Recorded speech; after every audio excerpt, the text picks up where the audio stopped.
नाज़रीन, मैं हूँ इरशाद खोकर। आप देख रहे हैं चैनल थर्ड पार्टी एनालिस्ट। आज दोपहर को बड़ा एक दर्दनाक सानिया हुआ है, वाक़या हुआ है। एक 2 मंजिला बिल्डिंग जो गिरी, वो क्या एक बिल्डिंग गिरी, कई ख़ानदानों को गिरा के ले गई। तकरीबन 16 अफराद उसमें अभी तक जाँ बहक हो चुके हैं। ये कोई पहला वाक़या नहीं है कि ऐसा हुआ हो। आए दिन हम देखते रहते हैं कि ऐसे सानियात जो है कराची में या बाकी शहरों में भी होते हैं, लेकिन कराची में ऐसा ज़्यादा क्यों है और उसका ज़िम्मेदार कौन? कोई तो ज़िम्मेदारी ले। लोग ऐसे ही मरते रहेंगे, ऐसे ही तजावज़ात कायम होते रहेंगे। उसके मुतल्लिक़ आज आपको कुछ आगाह करेंगे। और इसके अलावा मैंने आपको 11 दिसंबर के व्लॉग में बताया था कि महकमा खुराक में एक नए सेक्रेटरी साहब आए हैं। अब वो उनको अवाम की भी कोई फ़िक्र है, कोई आटे की तरफ भी देखेंगे या सिर्फ जो है प्रो फार्मा पे जारी किए जा रहे हैं, फ़ोटो सेशन जा रहे हैं, तूफ़ानी दौरे भी हो रहे हैं, उसके नतीजे क्या निकलते हैं और अभी तक क्या हुआ है उसका। और मैं आपको ये भी बता दूं कि महकमा खुराक में किसने किसका बाजा बजा दिया और अब कौन किसका बाजा बजाएगा भी या नहीं। इसके अलावा कल एक नोटिफिकेशन जारी हुआ, उसमें तकरीबन 7 अज़ला के DFCs जो है वो तब्दील हो गए। उनके पीछे क्या कहानी मैं आपको पहले भी मैंने आपको बताया था कि महकमा खुराक में मेल आंटी है जो घर बैठी थी, अब उनको भी कुछ वो उनकी भी पोस्टिंग हो गई। उनके पीछे कौन कौन था, और हसन अली मक्सी जिसकी मैं आपको बताता हूँ कि सारी रिकवरी उसके हाथ में, और वो कितना क्लोज 15 ग्रेड का मुलाजिम, उसका तबादला क्यों हुआ है, और साबिक़ सेक्रेटरी अभी तक उसको महकमा खुराक वाले नहीं भूले। हालांकि उसका 4 दिसंबर को तबादला हो गया, फिर उन्होंने 6 तारीख को नया एक सेक्रेटरी साहब आ गया, लेकिन फिर भी मामला अब उसके पीछे क्या कहानी है। तो ये है आज की रिपोर्ट। वो दोस्त जिन्होंने अभी तक हमारा चैनल सब्सक्राइब नहीं किया है, सब्सक्राइब करें, और वीडियो अच्छी लगे तो दोस्तों के साथ शेयर ज़रूर करें। सबसे पहले आज जो एक दिलखराश वाक़या पेश आया है, सानिया पेश आया है कि एक इमारत 2 मंजिला बैंक भी था उसमें, और वो जो मुनद्दम हो गई। वो मुनद्दम कैसे हुई? धमाके से। धमाका क्यों होता है कि वो एक नाले पे बनी हुई है बिल्डिंग, गैस भर गई। और वो मुझे तो थोड़ा अफसोस भी होता है। मैं दोस्तों को यही गुजारिश कर सकता हूँ, सोशल मीडिया वालों को, कि वो जो तस्वीर हैं वो ना चलाएं तो बेहतर है। ये जो वहाँ से लाशें निकल रही हैं वो देखने के काबिल नहीं है। ऐसा धमाका हुआ है कि लोग जाके जो है वो नीचे चले गए नाले में। अब ये इसका तयन कौन करेगा? अब कमिश्नर साहब ने, वज़ीर आला हसन साहब ने भी अहकाम जारी किए हैं कि रिपोर्ट, कमिश्नर साहब ने भी कर दिए कि रिपोर्ट, ये हम जैसे भी ऐसे वाक़यात होते हैं तो देखते हैं कि बस रिपोर्ट पे रिपोर्ट, इसका तदारक क्या होगा, कौन करेगा, ज़िम्मेदार कौन है। और मैंने देखा कि वहाँ पे डिप्टी कमिश्नर केमड़ी साहब का बयान, उस वक्त वो भी वहाँ पहुँचे कि ये इमारत जो इनको नोटिस दिया गया था, ये इलीगल तामीर थी नाले पे। अगर ये इलीगल तामीर थी तो उसका ज़िम्मेदार कौन? सबसे ज़्यादा उसका ज़िम्मेदार KMC। क्यों KMC? कि जितने भी आपके बड़े शहर के नाले हैं उनमें ये KMC की ज़िम्मेदारी में आते हैं, उनके ज़िम्मे हैं। उन पे है एक नहीं हज़ारों की तादाद में ऐसी तजावज़ात हैं। सुप्रीम कोर्ट अहकाम जारी कर चुकी है कि तजावज़ात हटाएँ, और पीपल्स पार्टी का ये मौक़िफ़ है, सिंध हुकूमत का, कि हम लोगों को बेघर नहीं करेंगे, बेघर लोगों को नहीं करें, लेकिन मरने से बचाने की ज़िम्मेदारी किसकी है? और इसका अलावा सिर्फ KMC नहीं, DMC, अब तो वो कैमड़ी डिस्ट्रिक्ट बन गया, तो उस वक्त तो DMC डिस्ट्रिक्ट गरबी थी, उसका इंक्रोचमेंट डिपार्टमेंट क्या कर रहा था, KMC का इंक्रोचमेंट डिपार्टमेंट क्या कर रहा था, और एंटी इंक्रोचमेंट थाना वो क्या कर रहा था, उसकी भी जिम्मेदारी है। इतने बड़े हमने जो है वो फोर्स, एंटी इंक्रोचमेंट फोर्स बना दिए, वो कहाँ हैं? इन लोगों की जो जाने गई, इनका ज़िम्मेदार कौन है? उनमें एक जो है MNA साहब के वालिद साहब भी, अब वो लोग ज़ाहिर बैंक में जिस तरह आते हैं, और वहाँ कई दुकानें, अब ये जो तजावज़ात के मामलात हैं, हमने देखा है कि ये 80s में एक शुरुआत होती है, 90s की 90 की दहाई में वो थोड़ा मामला और बढ़ गया, लेकिन 2000 के बाद तो ऐसे है कि सारे नाले आपको बता दूं कि क्या है, खुद जब محکمہ بلدیات کا مرکزی دفتر نالے پہ بنا ہوا ہے سندھ سیکریٹریٹ میں. سندھ سیکریٹریٹ نمبر 5 ہے میرے خیال میں. جو جب وہ بن رہی تھی اس وقت بھی ہم نے اس پہ رپورٹنگ کی تھی کہ یہ نالے پہ کیسے تجاوز جو عمارت کھڑی کی جا رہی ہے. خود سیکریٹری بلدیات وہاں بیٹھتے ہیں اس عمارت میں. اب وہ ہم نے دیکھا ہے کہ جب وہ بڑی بارشیں ہوتی ہیں تو اسی کی وجہ سے، اسی عمارت کی وجہ سے وہ پورا سیکریٹریٹ ڈوبتا ہے. اب وہ میں جو چند مہینے پہلے کی بات ہے کہ گئے تھے کہ وہاں پہ نالے کو تھوڑا کشادہ کر رہے تھے، یہ کر رہے تھے. اب وہی نالا کہاں سے گزرتا ہے؟ خود مہتسب کے آفس سے ملحقہ ہے، وہاں سے بھی گزرتا ہے، اسمبلی سے بھی گزرتا ہے، اور اس سے بڑھ کر کے خود سپریم کورٹ کراچی رجسٹری کا جو آفس ہے وہ نالا وہاں سے بھی. تو اب ایسی مطلب اتنا بڑا شہر ہے، یہ پانی کی جو گزرگاہیں ہیں، قدرتی گزرگاہیں یا نالے، ان کو آپ نے ایسے کر دیا ہے تو ایسے سانحات تو پھر ہوں گے. اور اب یہ سب سے بڑی ذمہ داری، یہ سب کے سب اس کے ذمہ دار رہے ہیں، جتنی بھی پارٹیاں، جتنی بھی حکومت کرتی رہی ہیں کراچی میں. اور جیسے میں نے آپ کو بتایا کہ 2000 کے بعد تو اس میں اور تجاوزات بن گئے. کبھی گجر نالے کا معاملہ آ رہا ہے، کبھی محمود آباد نالے کا. تو اور یہ صرف یہ بلڈنگیں نہیں ہیں، میں نے جیسے بتایا ہزاروں بلڈنگیں ہیں. یہ بھی بتا دوں، خود ایئرپورٹ کے سامنے جو ایک بڑی آپ نے دیکھی ہوگی بڑی بلڈنگ بنی ہوئی ہے فلک ناس، وہ کیا ہے؟ ریلوے کی زمین. نالے پہ بھی انکروچمنٹ ہے اس کی. کئی چیزیں ہیں، کتنی میں آپ کو مثال دوں کہ وہ جو علی شاہ کوآپریٹو سوسائٹی، وہاں بھی ایسے ہی کام ہے. مطلب ایک چیز نہیں ہے جس کو جہاں آیا ہے انہوں نے کیا ہے. اب سپریم کورٹ نے تو کہہ دیا کہ تجاوزات ہٹائیں. تجاوزات ہٹانے اب وہ کب ہٹیں گے؟ اگر یہ تجاوزات ہٹ جاتے تو یہ سانحہ جو آج ہوا ہے یہ تو نہیں ہوگا. اب ان کا جو ہے موت کا ذمہ دار کون؟ کوئی تو ذمہ داری لے. یا سب یہ کہیں گے کہ نہیں بس یہ تجاوزات تھا، یہ تھا. کوئی اگر اس کی اپروول ہوئی ہے تو پھر تو اس کا سندھ بلڈنگ کنٹرول اتھارٹی بھی ذمہ دار، پھر ماسٹر پلان بھی. اگر سندھ بلڈنگ کنٹرول اتھارٹی نے تو اتنا گند کیا، یہ سارے یہ کے ایم سی والے یا انکروچمنٹ والے، کوئی اگر ایک گھر بھی بناتا ہے، کمرہ اضافی بنتا ہے تو وہاں بھی پہنچ جاتے ہیں. یہ سارا بھتے کا معاملہ ہے، سارا یہ اربوں روپے کی اس میں کرپشن ہے. ورنہ کون ایسے بنائے؟ کسی اور شہروں میں آپ چلے جائیں، وہاں بھی انکروچمنٹ ہے، لیکن ایسا اندھیر نگری نہیں ہے جیسی اس بدقسمت شہر کے ساتھ جو کچھ کیا گیا ہے. تو اب دیکھیں کہ یہ رپورٹس کیا آتی ہیں، یہ چلتی رہیں گی. لیکن بڑا ایک دل خراش واقعہ ہوا ہے. اس کے علاوہ میں نے جیسے آپ کو بتایا کہ محکمہ خوراک کی کہانی، میں نے آپ کو 11 دسمبر کے ویلاگ میں بتایا تھا کہ نئے صاحب آئے ہیں، راجہ فاروق شہزاد عمر صاحب. اب انہوں نے آتے ہی کہ نئے پرو فارما جاری کر دیے. اور میں نے آپ کو اسی ویلاگ میں بتایا تھا کہ سوالات اٹھائے تھے کہ کیا کریں گے. سابق سیکریٹری نے جس کو شوکاز نوٹس دیا تھا ایک 15 گریڈ کے ملازم کو، کیا اس کا کچھ کریں گے؟ وہ تو 2 دسمبر کو شوکاز ہوا تھا، 14 دن اس کے گزر گئے، اس کا کچھ بھی نہیں. اب ایک اور کہانی کہ کل میں دیکھ رہا تھا کہ کل ایک نوٹیفیکیشن جاری ہوا، 7 ڈسٹرکٹ کے جو ہے ڈی ایف سیز چینج ہوئے. ان میں نے دیکھا کہ ایک جو گھر بیٹھا ہوا تھا جس کو بڑی فکر ہوتی ہے حسن علی مکسی کو، وشن داس، وہ بھی ڈی ایف سی دادو تعینات ہو گئے. اب دادو ڈسٹرکٹ تو بڑی بات، وہ تو 1 مہینے میں پتہ نہیں کیا کر دیں گے وہاں پہ.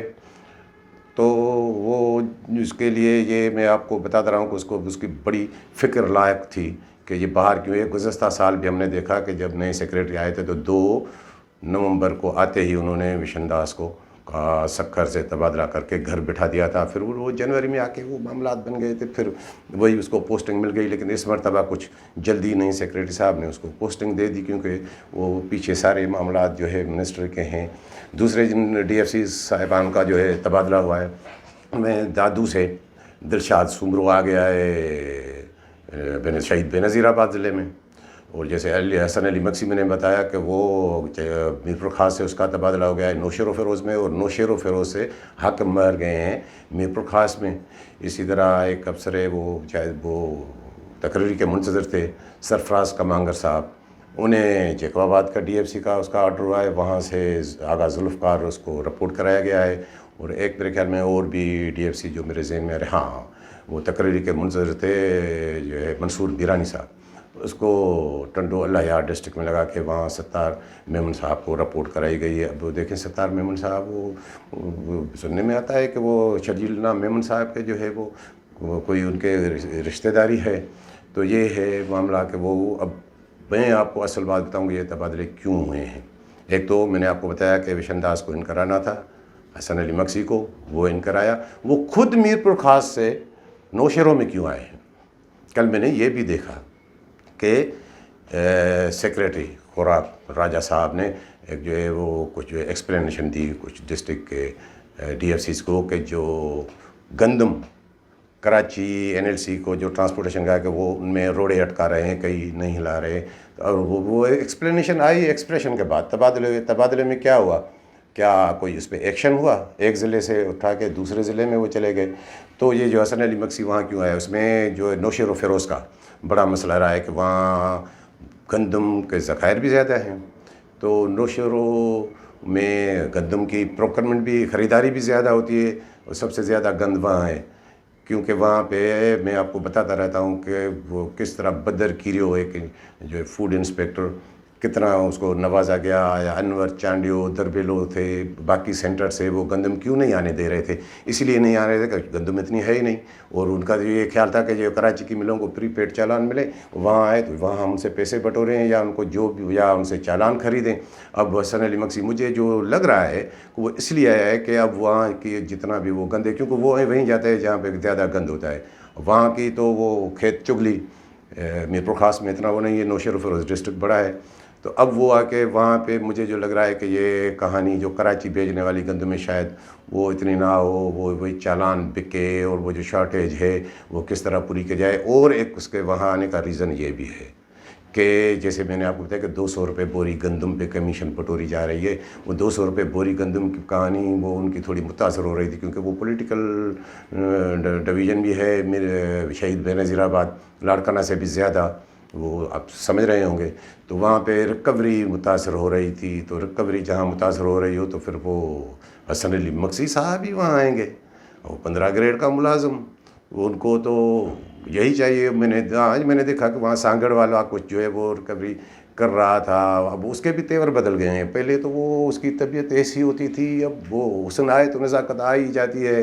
रोशन मंगी साहब, तो वहाँ पे उनकी वो जबार डायरी साहब AD हैं, उनको डिप्टी डायरेक्टर का जिस तरह सखर वाले को चार्ज है, वो मुतासर है। तो वो आके अब वो खुद मामलात अपने हाथ में लेंगे। और मुझे ये भी बताता चलूँ कि ये लगता है कि ये चंद साल पहले की जो मैंने आपको एक व्लॉग में बता चुका हूँ कि कराची में जो गंदम पड़ी है 3 नंबर गोदाम में, उसमें किसका हाथ था, वो कैसे हुआ था? वो ऐसे ही हुआ था कि गंदम ट्रांसपोर्टेशन का जो ठेकेदार था अजीम आरइन, जो अब नेब के केस में गिरफ़्तार है, और यहाँ पे DFC थे असलम, तो उन्होंने मिलके के 40-40, 50-50 हज़ार बोरी गंदम देखी नहीं, और यहाँ दिखा दिया कि ये गंदम आ गई। तो अब ये मुझे लगता है कि अब ये अराइवल इस तरह ही वही कहानी दोहराई जाएगी। वो गंदम पहले ही, आपको पहले भी मैं बताया था कि 1 लाख तकरीबन 68,000 बोरी गंदम वो सड़ी हुई है। उसके अगर फुटेज देखें, उसके वीडियो देखें, तो आपको यकीन होगा कि ये क्या है। आप तस्वर भी नहीं कर सकते कि उस गंदम की ऐसी हालत हो गई है। अब ये कहानी मुझे लग रहा है कि ये होगा, क्योंकि एक आर्डर और भी हुआ है कि उस वक्त जब ये गंदम आई थी 3 नंबर गोदाम पे, मुझे याद है कि उस वक्त एक इमरान बख्श थे इंचार्ज, और एक AFC काजी मुख्तियार। तो अब वो उनका जब इधर उधर हो गए तो बीच में खुद आके एक जो मस्त डर उन्होंने आके जंप लगाया था, तो सब उसकी कश्ती में बैठ गए थे। अब उनका इंचार्ज का मसला कि वो सारी ज़िम्मेदारी उस पर आएगी। अब तो इसमें सब इन्वॉल्व रहे हैं। अब उसका कुछ बोझ हल्का करने के लिए उन दोनों को भी वहाँ का ज़िम्मेदार करके बिठाया गया है।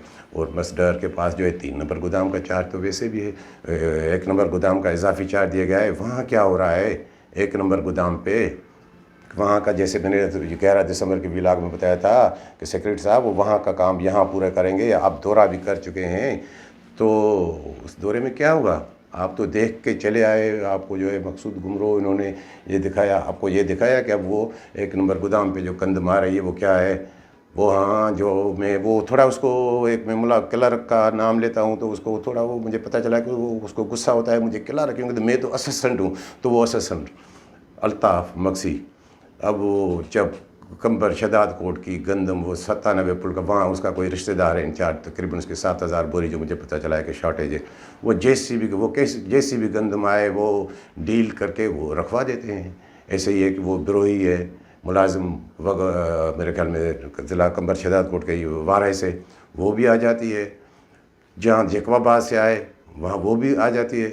वो सब क्योंकि जो है वो पैसे बटोरते हैं, और उसमें बीच में यही है अल्ताफ़ मक्सी, वो बीच में सारा कुछ काम करते हैं। वो खुद भी पता नहीं वहाँ तो ज़्यादा डील करते हैं, यहाँ से कम करके।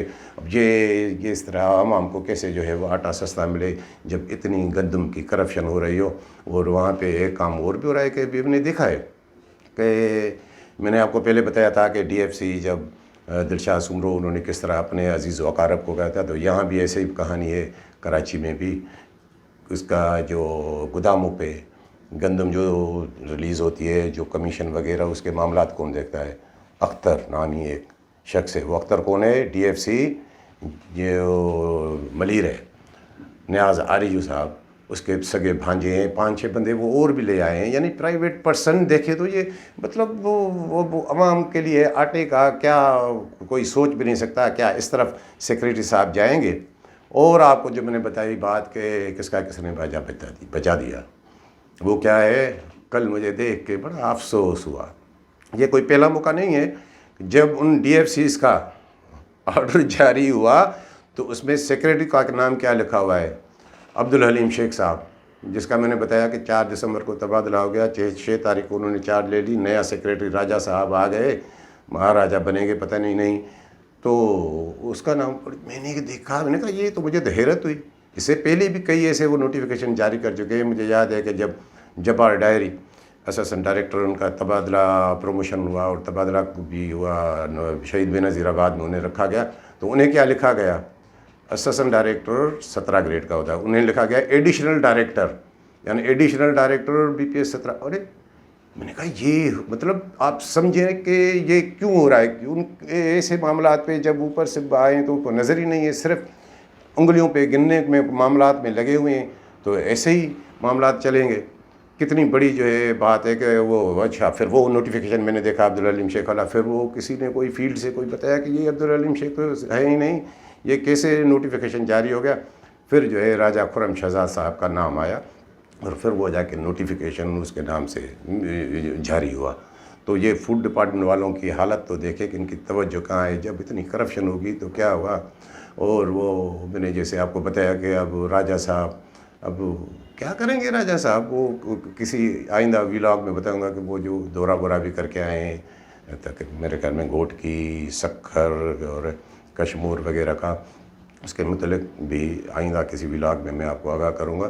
तो जैसे मैंने सवाल उठाया था कि हसन अली मक्सी इतना बड़ा उसकी करप्शन, उसको शोकास मिला, वो क्या उसको देखेंगे। और एक बात भी बता दूँ माफ़ कीजिएगा कि गुज़श्ता जो सेक्रेटरी था वो उनको जाना तो था ही, लेकिन उसका एक सबब ये भी था कि वो सक्खर रीजन की, जैसे मैं आपको कहानी बता रहा हूँ कि सक्खर रीजन वाले कोटा बढ़ाएं, तो वो शायद वो कोटा नहीं बढ़ा रहे थे। तो इस मरतबा जो 15 दिन का कोटा जारी हुआ है 16 दिसंबर से 31 दिसंबर तक का, उसमें 16 वैसे वो ओवरऑल बढ़ा है, 1 लाख से बढ़ा के 1.5 लाख किया है वो सब रीजन के लिए। लेकिन उसमें सक्खर का कोटा कितना है?